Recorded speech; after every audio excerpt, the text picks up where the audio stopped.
Selamat sore. Sebelumnya perkenalkan, nama saya Sinta Prima Filiastia dengan NIM 180303060, kelas D, mahasiswa semester 6, program studi sosiologi, Fakultas Ilmu Sosial dan Ilmu Politik Universitas Nusa Cendana Kupang.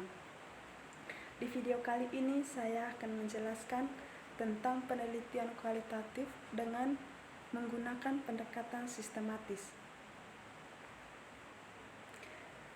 Interpretivisme adalah aliran pemikiran yang memperlakukan realitas sosial sebagai subjektif dan dibangun bersama oleh para peneliti yang bertujuan untuk memahami dunia melalui individu atau pengalaman kolektif. Perangkat bahasa dan linguistik menyampaikan dan membangun serta memahami realitas sosial secara kolektif. Peran metode kualitatif adalah menafsirkan, mengeksplorasi dan menemukan konsep, konstruksi, teori, atau model, atau kerangka kerja. Riset kualitatif berakar pada interpretivisme. Interpretivisme itu sendiri adalah tenda besar yang mencangkup antar aksisme, hermeneutika, dramaturgi, etnometodologi, dan etnografi serta bidang lainnya. Di sisi lain, positivisme adalah memperlakukan realitas sosial sebagai tujuan suatu yang ada di luar sana untuk verifikasi dan pengujian. Terinspirasi oleh deduktif hipotesis paradigma, dalam ilmu sosial ini menggunakan metode kuantitatif, tetapi juga mendukung penerapan metode kualitatif untuk menguraikan atau memvalidasi konstruksi yang terbentuk sebelumnya. Teori atau proposisi interpretivisme sering digunakan untuk penelitian yang membangun teori dan berorientasi pada penemuan. Sedangkan positivisme untuk pengujian teori, elaborasi teori, atau penyempurnaan teori penelitian. Berpendapat demikian tentang yang melengkapi. Karena realitas sosial sebagian nyata, sebagian dibangun dan ditafsirkan, karenanya terstruktur dalam berbagai tingkatan. Dengan demikian, kedua kubu dapat digabungkan untuk mempelajari lebih baik tentang realitas sosial. Hal ini memunculkan aliran realisme kritis. Terkait dua mazhab lainnya, kritis realisme pluralistik dalam pendekatan karena dalam metodologi kualitatif benar-benar bukan ide yang baik dan itu lebih baik untuk menyambut keragaman metodologis. Yang pertama, saya akan membahas tentang pendekatan Gioia. Pendekatan Gioia dipahami oleh interpretivis konstruktivis epistemologi dan lebih mementingkan serta memperoleh wawasan dan menghasilkan eksplorasi, mencari dan menemukan konsep, proses, atau mekanisme baru yang akhirnya menghasilkan model proses atau teori. Pendekatan Gioia menggunakan pendekatan yang sistematis dan ketat dan pendekatan untuk melakukan penelitian kualitatif sebagai tanggapan terhadap impresionistik atau seringkali kritis dan bukti demonstratif yang tidak memadai terus-menerus kritik terhadap penelitian kualitatif. Pendekatan Gioia memiliki dasar pembuktian dan komponen mendongeng. Ini menunjukkan dan memberitahu bagaimana dan mengapa seorang peneliti sampai pada pernyataannya berdasarkan data yang dianalisis. Pendekatan ini konseptual, menganalisis penelitian kualitatif sebagai proses pengambilan akal yang menjadi andalan peneliti, proses pembuatan akal untuk mencari tahu apa yang dia hadapi. Pendekatan Gioia ini biasanya dimulai dengan pertanyaan penelitian, namun mencangkup diskusi dasar dari literatur yang relevan mengenai fenomena. Dari segi data pengumpulan, pendekatan Gioia umumnya menggunakan data wawancara, mencangkup data triangulation, dan termasuk pengumpulan data longitudinal dan banyak informan. Pendekatan ini terutama tergantung pada pengambilan sampel yang disengaja tetapi tidak merekomendasikan sejumlah situs kasus karena lebih mementingkan interpretasi yang kuat dari tema yang muncul serta data dibandingkan dengan logika replikasi seperti dalam positivisme.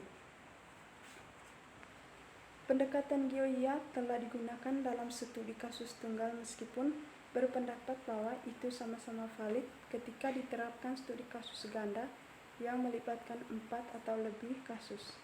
Keunikan pendekatan GeoIA ini adalah dalam prosesnya bolak-balik antara temuan yang muncul dan literatur atau teori untuk mengidentifikasi, menghasilkan, atau memposisikan konsep baru atau dari data yang dikumpulkan. Tabel dari data berisi data perwakilan dari kutipan informan atau kutipan bukti biasanya disertakan sebagai bukti, sedangkan kutipan juga disajikan dalam naskah atau tanda kutip itu sendiri untuk menyoroti konsep wawasan baru. Pendekatan GeoIA bersifat agregat output, pengkodean keseluruhan ke dalam model proses atau model teori dasar yang menggambarkan hubungan dinamis di antara konsep-konsep yang muncul. Dengan kata lain, ini mengadopsi teori berbasis proses berorientasi konsep. Artinya, berusaha menghasilkan statis dan dinamis, konsep yang menggambarkan dan menjelaskan dinamika realitas sosial. Yang kedua, pendekatan Yin and Shether.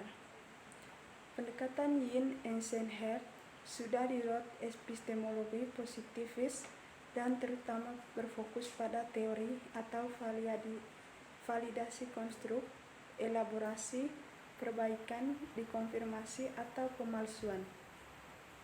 Itu berusaha untuk mengembangkan teoproposisi radikal sebagai produk akhir. Pendekatan ini juga dikenal sebagai variabel berteori berorientasi, di mana seorang peneliti menghasilkan hukum sebab akibat yang memprediksi hubungan antara variabel atau konstruksi apapun konteksnya. Berdasarkan pendekatan ini, seorang peneliti biasanya memulai dengan pertanyaan penelitian dan beberapa pengetahuan tentang literatur yang relevan tentang fenomena yang menarik, tetapi membuat sedikit usaha untuk menjelaskan teori tersebut. Biasanya metodologi dikirim setelah pendahuluan dan sedikit atau tidak ada tinjauan pustaka. Pendekatan ini menghindari dan dibatasi oleh apa yang sudah diketahui. Di literatur yang tidak memiliki tinjauan literatur yang hanya memiliki tinjauan pustaka singkat. Pendekatan ini menghadirkan proposisi teoritis sebagai pernyataan kausal. Fitur utama dari pendekatan Yin Eisenhower adalah bagaimana pendekatan ini menyimpulkan kualitatif proyek penelitian atau mencapai penutupan. Pendekatan ini cenderung berfokus pada tabulasi bukti untuk menyempurnakan konstruksi dan hubungannya dengan berfokus pada variabel yang mempengaruhi variabel dependen, misalnya durasi keputusan, jenis keputusan, pemangku kepentingan. Yang ketiga, pendekatan Langley. Pendekatan Langley terinspirasi oleh aliran realisme kritis. Pendekatan ini bisa diberi label sebagai realisme pluralistik karena menganjurkan penggunaan keragaman dan pluralisme pendekatan istik dan melakukan penelitian kualitatif termasuk interpretivisme dan positivisme. Pendekatan ini mengadopsi teori berbasis proses yang berorientasi pada peristiwa, di mana peneliti menelusuri proses kausal yang menjelaskan bagaimana dan mengapa hal-hal muncul, mengembangkan dan mengakhiri dalam konteks tertentu.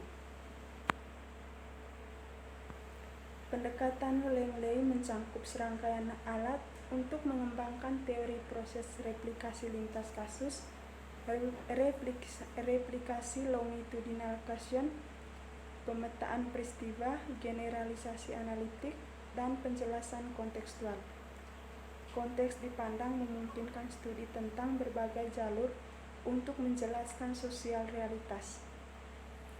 Ketegangan dan ekuifinalitas yaitu di mana keadaan awal yang sama bisa mengarah ke beberapa hasil dari data dianggap positif.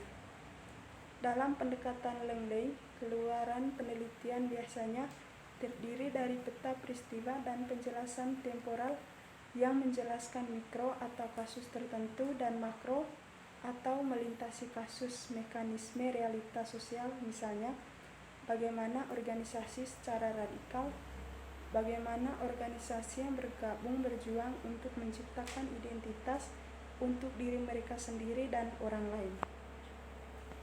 Meskipun Langley mengklaim bahwa pendekatannya bukan merupakan sesuatu yang spesifik, proses metodologi atau tujuan mencari konsensus, terutama mengajurkan penggunaan penelusuran proses konstruksi hubungan sebab akibat dari hasil peristiwa dalam bentuk peta proses dan bergantung pada proses penculikan menuju deskripsi ulang atau rekontekstualisasi dari fenomena sosial, misalnya penafsiran ulang dan mengklarifikasikan kembali makna identitas di antara organisasi atau peran yang bergabung dalam ruang di mana organisasi melanggar rutinitas.